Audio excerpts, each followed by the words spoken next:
안녕하세요. 세례 입교문답 두 번째 시간입니다. 오늘 우리가 나눌 내용은 5장 예수님의 사역과 구원의 완성입니다.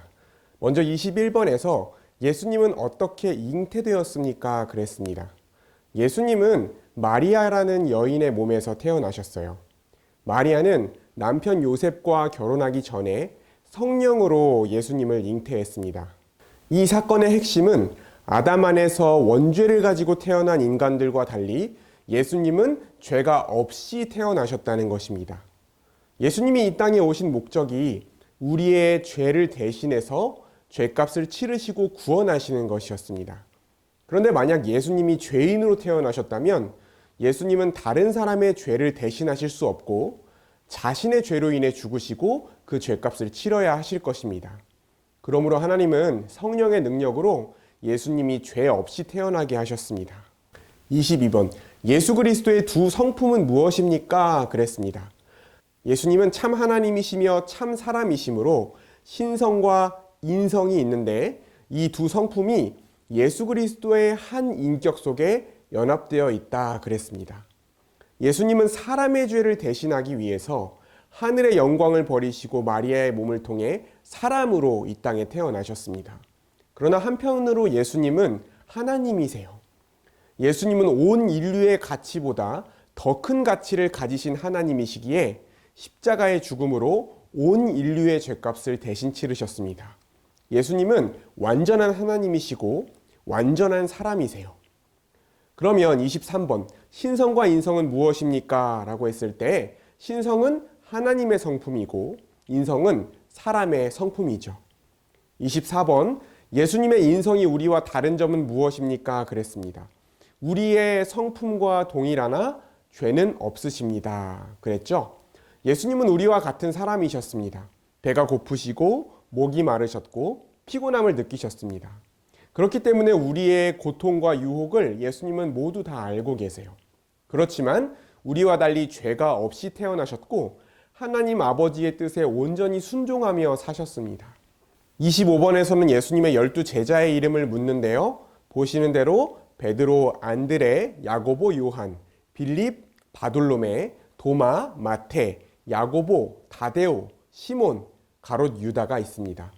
예수님은 이 땅에 오셔서 제자들을 부르시고 그 12제자를 기초로 하나님의 새 언약 백성인 교회를 세우셨습니다. 제자들은 예수님이 이 땅에 계시는 3년 동안 함께 하면서 예수님의 가르침을 받았고 예수님이 부활하셨을 때 그 부활을 목격했습니다. 예수님이 승천하신 후에는 성령을 받아서 담대히 복음을 전하고 곳곳에 교회를 세운 것이 예수님의 제자들입니다. 자, 26번입니다. 예수 그리스도의 세 가지 직분은 무엇입니까? 그랬습니다. 첫 번째는 선지자의 직분이고요. 두 번째는 제사장의 직분, 세 번째는 왕의 직분을 예수님이 가지고 계셨어요. 예수 그리스도라고 할 때 그리스도는 히브리어 메시아의 헬라어입니다. 의미는 기름 부음 받은 자라는 뜻이에요. 구약 시대에는 하나님의 특별한 일을 위해서 세운 사람들에게 하나님을 위해 구별되었다는 의미로 머리에 기름을 부었습니다. 이 기름을 부어서 세우는 직분이 선지자와 제사장과 왕이었어요. 그렇다면 예수님은 선지자의 직분을 어떻게 행하셨을까요? 하나님의 뜻을 가르치고 세상의 죄를 지적하며 하나님의 심판과 구원을 선포하셨습니다. 선지자는 하나님의 말씀을 하나님께 받아서 그 하나님의 뜻을 전하는 사람들이었습니다. 예수님은 이 땅에 오셔서 죄인들에게 그 죄를 지적하시고 하나님의 말씀을 가르치시고 하나님의 구원과 심판 계획을 전하는 선지자의 역할을 감당하셨습니다. 그렇다면 예수님은 제사장의 직분을 어떻게 행하셨을까요? 영원한 대제사장으로 우리 죄를 위해 단번에 자기 몸을 화목제물로 드리셨고 지금도 우리를 위하여 항상 중보의 기도를 하십니다. 제사장은 하나님과 그의 백성을 연결하는 직분이었습니다. 제사장은 제물을 가지고 나아온 백성들의 제사를 주관하고 그들이 죄를 용서받고 하나님께 나아가도록 돕는 일을 했습니다. 예수님은 우리를 대신해서 하나님의 진노와 형벌을 받으신 화목제물이신 동시에 자신을 제물로 하나님 앞에서 제사를 드린 영원한 대제사장이십니다. 지금도 예수님은 하나님 앞에서 우리를 위해서 기도하고 계세요. 그렇다면 왕의 직분을 어떻게 행하셨습니까? 세상을 다스리시고 보호하시며 모든 원수를 이기신다 그랬습니다. 왕은요, 백성을 다스리고 지킵니다. 고대에는 전쟁을 치를 때 왕이 최전방에서 싸워서 적을 물리치기도 했습니다. 부활하시고 승천하신 예수님은 모든 만물을 다스리시는 주님이 되셨습니다. 예수님은 이 땅에 성령을 보내셔서 온 세상을 통치하세요. 특별히 교회의 머리가 되셔서 그의 백성인 교회를 지키고 다스리십니다. 또 예수님은 십자가에서 죄와 죽음을 해결하셔서 사탄을 완전히 무력하게 만드셨고 이 땅에 다시 오실 때 모든 악한 세력을 완전히 진멸하시고 완전한 승리를 이루실 것입니다. 자, 이제 예수님의 신분이 낮아진 사건들이 있는데 그것이 무엇인가 살펴보겠습니다. 성육신, 율법에 순종하심, 고난받으심, 십자가에서 죽으심, 그리고 장사되심입니다. 예수님은 영광스러운 하나님의 아들이세요. 그렇지만 그 영광스러운 지위를 버리고 이 땅에 사람의 모습으로 오셨어요. 그리고 죄로 인해 저주를 받는 피조물이 이 세상을 살아가며 겪어야 하는 모든 한계를 직접 경험하셨습니다. 그리고 예수님은 율법을 만드신 하나님이시기에 율법에 순종해야 될 의무가 없으셨지만 자발적으로 율법의 아래에 있는 사람이 되어서 모든 율법에 순종하셨습니다. 그뿐만 아니라 사탄에게 시험을 받으시고 수없이 많은 사람들로부터 조롱과 멸시와 배척을 당하셨어요. 채찍에 맞으시고 침뱉음을 당하셨습니다. 그리고 마침내 가장 수치스럽고 고통스러운 십자가형으로 죽으시고 장사되셨습니다. 장사되셨다는 말은 예수님이 확실히 죽으셨다는 걸 의미합니다. 그렇다면 예수님의 신분이 높아진 사건은 무엇일까요? 부활과 승천과 하나님 우편에서 다스리시는 것, 그리고 이 세상이 끝날 때 심판주로 이 땅에 재림하시는 것입니다. 예수님은 십자가에 달려 죽으시기만 하신 것이 아니라 다시 살아나셨습니다. 예수님이 십자가에 달려 죽으시고 다시 살아나지 않으셨다면 예수님이 우리의 죄를 대신해서 죽으셨는지 아니면 자신의 죄 때문에 죽으셨는지 알 수가 없겠죠. 부활은요, 예수님께서 십자가에서 우리의 모든 죄값을 대신 다 치르셨고 그 죄의 결과인 사망까지도 다 해결하셨다는 것을 증명합니다. 그리고 예수님의 부활은 첫 열매예요. 어떤 나무에 열린 첫 열매를 보고 다음 열매가 무엇인지 알 수 있는 것처럼 예수님의 부활은 장차 예수님을 믿고 죄를 용서받은 하나님의 백성이 얼마나 영광스러운 모습으로 부활하게 될 것인지를 미리 보여주는 것입니다. 그리고 예수님은 하늘에 오르셨어요. 이 승천은 단지 그냥 하늘로 올라가신 것뿐만이 아니라 하나님이 통치하시는 왕의 자리, 하나님의 보좌 우편에 앉으신 것입니다. 예수님이 만물을 다스리시는 주님이 되신 거예요. 예수님은 이 땅에 보내신 성령을 통해서 지금도 온 세상을 다스리시는 주님이십니다. 그리고 예수님이 이 땅에 다시 오실 때에는 심판주로 오셔서 모든 악한 것을 완전히 심판해서 멸망시키시고 영원한 하나님 나라를 완성하실 거예요. 이것이 예수 그리스도가 높아지신 모습입니다. 자, 32번에서는 예수님의 지상사역, 예수님이 3년 동안 이 땅에 살아가시는 동안 하셨던 일을 기록한 책이 무엇입니까? 그랬는데요. 사복음서, 마태복음, 마가복음, 누가복음, 요한복음입니다. 복음서에 대해서는 우리가 신약 성경에 관해 얘기할 때 이미 나누었습니다. 자, 그럼 예수님은 어떻게 구원을 완성하셨는지 한번 전체적으로 정리를 해보겠습니다. 성육신하시고 3년 동안 하나님 나라의 복음을 전하시고 율법에 순종하시고 십자가에 죽으시고 3일 만에 무덤에서 부활하시고 승천하심으로 완성하셨다 그랬습니다. 예수님은 먼저 사람의 죄값을 대신 치르시기 위해 사람의 몸을 통해 아기 예수로 이 땅에 오셨지만 죄는 없으셨습니다. 그리고 3년 동안 예수님을 통해서 이루어질 하나님 나라와 구원의 기쁜 소식, 복음을 전하셨어요. 그리고 하나님의 모든 율법에 완전히 순종하시면서 완전한 의인으로 사셨고 마침내 십자가에 달리셔서 우리가 받아야 될 모든 죄의 형벌과 저주를 대신 받으시고 죽으셨습니다. 그러나 3일 만에 사망을 이기고 부활하셨고 하늘에 오르셔서 모든 만물의 주가 되심으로 우리를 구원하시기 위해 해야 할 모든 일을 완성하셨습니다. 그렇다면 구원받은 성도들은 어떻게 살아가야 됩니까? 예수님을 위해 살고 복음을 전하며 말씀을 따라 살아야 됩니다. 예수 그리스도께서 우리를 구원하시기 위해 하신 일들을 알고 예수님을 우리의 구원자, 우리의 주님으로 믿게 된 사람들은 이제 교회의 머리, 우리의 주님이신 예수님의 말씀에 순종해서 주님의 다스림을 받으면서 살고 우리가 믿고 구원받은 이 복음을 전하며 살아야 합니다. 자, 그럼 이제 제6장에서는 성령 하나님의 사역과 성도의 구원에 대해 살펴보겠습니다. 우리의 구원이 어떻게 시작됩니까? 라고 했을 때 하나님의 예정과 성령의 부르심으로 시작됩니다.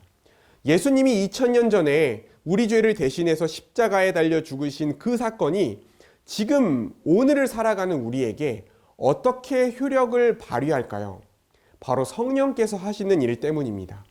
성령께서 하시는 첫 번째 일이 우리를 부르시는 거예요. 하나님께 죄를 용서받고 의인으로 인정받을 만한 아무 자격이 없는 우리는 오직 하나님이 은혜로 선택해 주셔야 구원을 받습니다.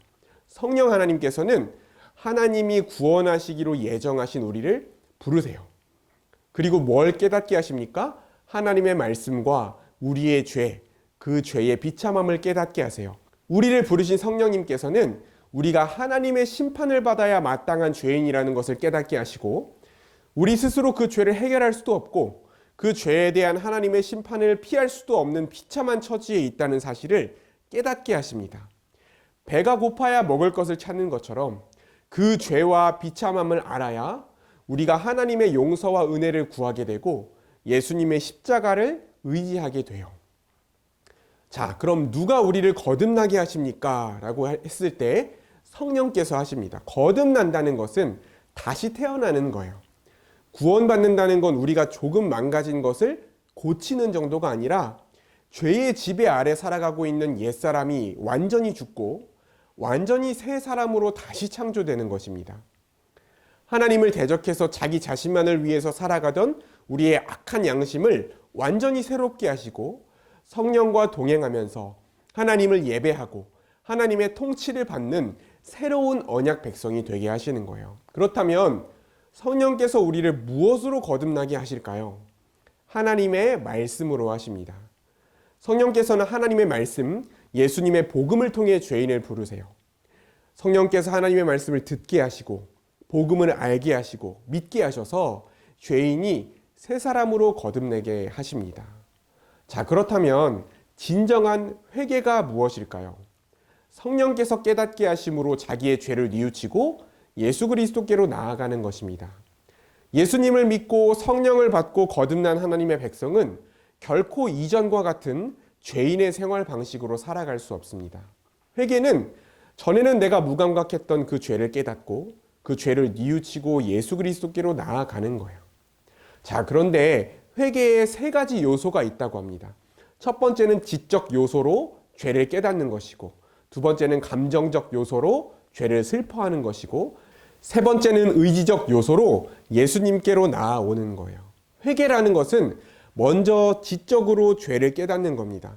그동안 나름대로 다른 사람에게 피해 안 주고 살아가는 것만으로 괜찮은 사람이라고 생각했는데 하나님의 말씀을 듣고 성령께서 죄를 깨닫게 하시고 나니까 그동안 얼마나 하나님의 뜻을 거부하면서 살았는지를 분명하게 알고 이해하게 되는 것. 그게 첫 번째 단계예요.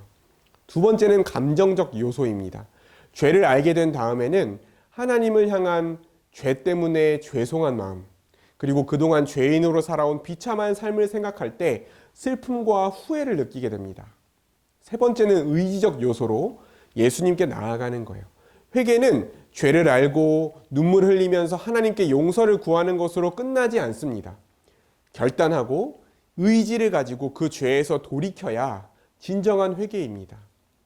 자신의 동족인 유대인들에게 세금을 걷어서 로마에게 바치면서 부를 축적했던 세리였던 삭개오가 예수님을 만난 뒤에 어떻게 변화되었냐면요. 자신의 재산의 반을 팔아서 가난한 사람들에게 나누어 주고 부당하게 빼앗은 것이 있으면 4배로 갚겠다고 했습니다. 이것처럼 잘못된 길에서 완전히 돌아서서 하나님의 말씀에 순종하는 것이 회개입니다.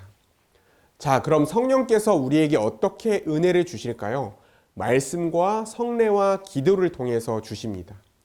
성령께서는 우리가 죄를 깨닫게 하시고 죄를 이길 힘과 거룩하게 살아갈 능력을 주세요.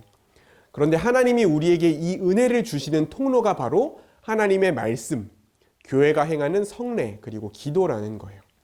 하나님의 말씀을 읽거나 들을 때 하나님이 우리를 구원하시기 위해 하신 일을 기억하고 우리의 삶을 돌아보게 됩니다. 성례는 세례와 성찬 두 가지가 있어요. 죄 씻음을 표하는 세례와 예수 그리스도와의 연합을 표하는 성찬은 눈에 보이는 말씀입니다.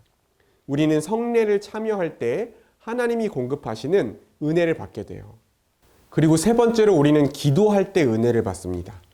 기도하면서 하나님을 찬양하고 하나님께 우리의 죄를 고백하고 우리가 필요한 것을 간구하고 하나님과 영적인 교제를 나눌 때 하나님께서 새 마음과 위로와 소망과 능력을 우리에게 주십니다. 자, 42번은 죄인이 어떻게 의롭다 여김을 받을 수 있습니까? 라고 했습니다. 그런데 하나님의 은혜로 그리고 예수 그리스도를 믿음으로 의롭다함을 받을 수 있답니다. 의롭다 여김을 받는다는 것은 마치 법정에서 무죄 선언을 받는 것처럼 죄인인 우리가 하나님 앞에 흠이 없는 의인으로 인정을 받는 것입니다. 의인은 하나님이 보시기에 완전한 사람, 하나님의 모든 율법에 완전히 순종한 사람이에요. 그런데 모든 사람은 죄인으로 태어나고 의인은 하나도 없다고 했습니다. 그럼에도 우리가 하나님의 은혜로 의롭다고 여김을 받는다는 거예요. 은혜라는 말은 자격 없는 사람에게 값없이 베풀어 주시는 하나님의 호의입니다. 우리가 자격과 조건이 되어서 구원받는 것이 아니라 자격은 없지만 하나님께서 대가를 요구하시지 않으시고 호의를 베풀어 주셔서 구원을 받게 된 것을 은혜로 구원받았다, 그렇게 말해요. 우리가 예수 그리스도를 믿을 때 예수님의 영인 성령을 받습니다. 그리고 성령께서는 우리가 예수님과 연합되도록 예수님과 영적으로 하나 되게 하세요. 하나님은 예수님과 연합된 우리를 더 이상 죄인이 아니라 예수 그리스도처럼 보시고 여전히 우리가 의롭지는 않지만 의인으로 여겨주시는 거예요. 그렇기 때문에 그 하나님의 조건 없이 베풀어 주신 은혜를 받아 누리는 통로가 바로 예수 그리스도를 믿는 것입니다. 자, 다음으로 성화가 무엇입니까? 그랬습니다. 성령께서 하시는 계속적이고 은혜로운 일로 죄인을 깨끗하게 하시고 날마다 새롭게 하시며 우리로 선한 일을 할 수 있게 하시는 것이다, 그랬습니다.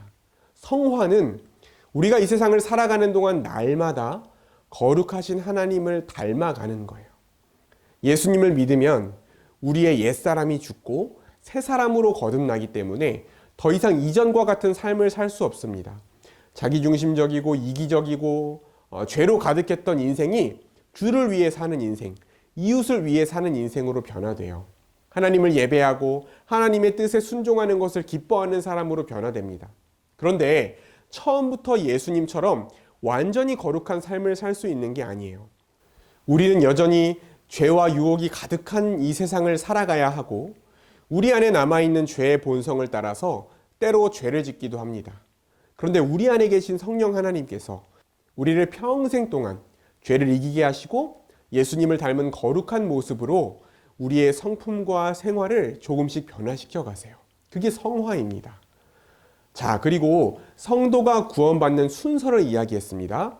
첫 번째 소명, 두 번째 중생, 세 번째 회개, 네 번째 신앙, 다섯 번째 칭의, 여섯 번째 수양, 일곱 번째 성화, 여덟 번째 성도의 견인, 그리고 마지막으로 영화입니다. 구원의 서정이라고 부르는 이 구원받는 순서는 우리가 예수님을 믿고 구원받는다는 그 말 안에 어떤 과정이 포함되어 있는지를 풀어서 설명해 주는 거예요. 먼저 성령께서 하나님이 구원하시기로 예정하신 사람을 하나님의 백성으로 부르십니다. 구체적인 상황으로는 하나님의 말씀을 듣게 하세요. 이걸 소명이라고 합니다. 그리고 우리가 중생하게 하세요. 죄에 대해 무감각하고 하나님을 알지 못하는 옛사람이 죽고 새 사람으로 다시 태어나게 하셔서 마음과 귀를 열고 하나님의 말씀을 들을 수 있게 하십니다. 그리고 이제 하나님의 말씀을 들은 그 사람은 죄를 깨닫고 죄를 슬퍼하고 죄에서 돌이키기로 결단하게 됩니다. 회개를 하게 되는 거죠. 회개한 뒤에는 예수님이 우리의 죄값을 대신 치르시고 십자가에 달려 죽으시고 부활하셨음을 믿고 예수님을 나의 구원자이자 모든 만물의 주님으로 믿고 고백하게 됩니다. 신앙입니다. 그리고 하나님은 예수 그리스도를 믿고 성령을 받아 예수님과 연합된 사람을 의인으로 여겨주세요. 이것을 칭의라고 합니다. 더 나아가서 하나님은 하나님의 아들이신 예수 그리스도와 연합된 우리를 하나님의 자녀로 삼아주세요. 이것을 수양이라고 합니다. 하나님이 우리를 양자 삼아주신 거예요. 하나님의 자녀가 되는 건 하나님 나라의 상속자가 되는 겁니다. 그렇기 때문에 하나님의 백성은 하나님을 우리 아버지 이렇게 부를 수 있는 거예요. 그리고 하나님은 의롭다함을 받고 하나님의 자녀가 된 우리를 날마다 거룩하게 변화시켜 주세요. 성화시켜 주시는 것입니다. 그리고 온갖 유혹과 위협 속에서도 우리가 끝까지 믿음을 지킬 수 있도록 지켜주세요. 이것을 성도의 견인이라고 합니다. 마지막으로 우리가 이 땅의 삶을 마칠 때 완전히 거룩한 모습으로 영광을 누리게 하십니다. 이 땅에서 누릴 수 없는 것이지만 이것을 영화라고 합니다. 자, 이것이 하나님께서 우리를 구원해 가시는 과정이고 우리가 예수님 믿고 구원받는다라는 그 단순한 말 안에 들어있는 놀라운 일들이에요. 자, 오늘 우리가 나눌 내용은 여기까지입니다. 오늘 예수님이 하신 일, 그리고 성령께서 하신 일은 우리의 구원과 신앙생활과 기독교가 믿는 바에 있어서 아주 핵심적인 내용들입니다. 이 내용들을 반복해서 들으시면서 충분하게 이해하시고 또 이 내용들을 내가 정말 믿는가를 점검하실 수 있기를 바랍니다. 자, 그럼 다음 시간에 또 뵙겠습니다.